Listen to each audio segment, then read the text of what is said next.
Yeah, my name is Eric Chamberlain. I first heard about Kent Hovind back in the summer of 2003. I had graduated college from a secular university. I was not a Christian. I was familiar with the claims of Christ in the Bible, but I had a science background, and I had just some serious questions about if the earth was billions of years old. I knew that the Bible could not be true, and I had serious difficulties reconciling the two, and I knew that if the Bible was true, and Jesus' claims were true, then billions of years couldn't be true, but I just had a lot of trouble reconciling that, and I was a pretty decent person as far as the world goes, but I had denied Jesus Christ. And I began that summer to work for a man who was a born-again Christian. As a matter of fact, his company, the name of his company was OMJC Signal. And when I found out he was a born-again Christian, I asked him, I said, what does OMJC stand for? And he said, it stands for Our Majesty Jesus Christ.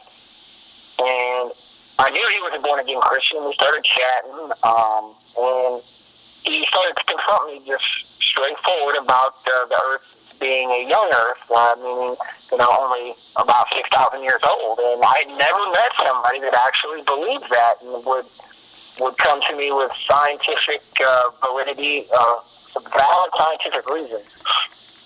So we would chat about it a little bit, and he gave me these videotapes of Kent Hovind. So I went home and I watched them, and this was in the summer, and, what I realized is what Kent Hovind was saying made a lot more sense regarding everything I knew from my science background. I had a Bachelor of Science in Physics, and I was getting prepared to go on to graduate school for a doctorate in nuclear engineering. But I kind of sent Kent Hovind kind of a mocking email with 5 questions, and I just included my cell phone number. I had heard the gospel many times from many other people, and I had rejected it. But for whatever reason, that Thanksgiving weekend, that was Friday of Thanksgiving weekend in November of 2003, I was in Blue Ash, Ohio. He called my cell phone, and I had forgotten about sending him the email, but he called me, and he said he was sorry he had not gotten back to me sooner, but he'd been really busy, and he always wanted to try to answer as many people and skeptics as he could. And he just went over each one of those questions with me. And my last question was, do you think you could be, the first 4 were scientific questions. My last question was, do you think I could become a believer in Jesus Christ and not believe the Bible? And he was just very nice about it.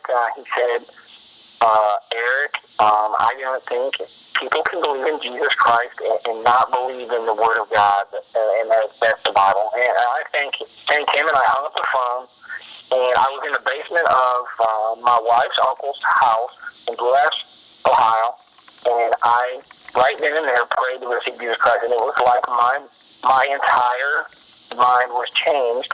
And I immediately went upstairs. I'd come from a Catholic background, and my entire wife's family was Catholic. I went upstairs, and I told them all, I'm born again. I got saved. And they were like, who are you talking to on the phone? And I was like, you all need to get born again, too. They thought I was crazy and that it was a fake. But here I am about, 12 years later almost now. I gave up on the nuclear engineering, and I went to seminary, and trying to dedicate my life to serving the Lord. I've faced a lot of trials, just kind of like Kent has, but mine have come from family and friends more so than through other types of persecution. So that's my testimony, and I'm thankful that Kent Hovind had taken that time on that Thanksgiving day to call up someone who was essentially mocking him, but just to reach out to me with the gospel, even though, millions of other Americans were spending that weekend, Thanksgiving, with their families.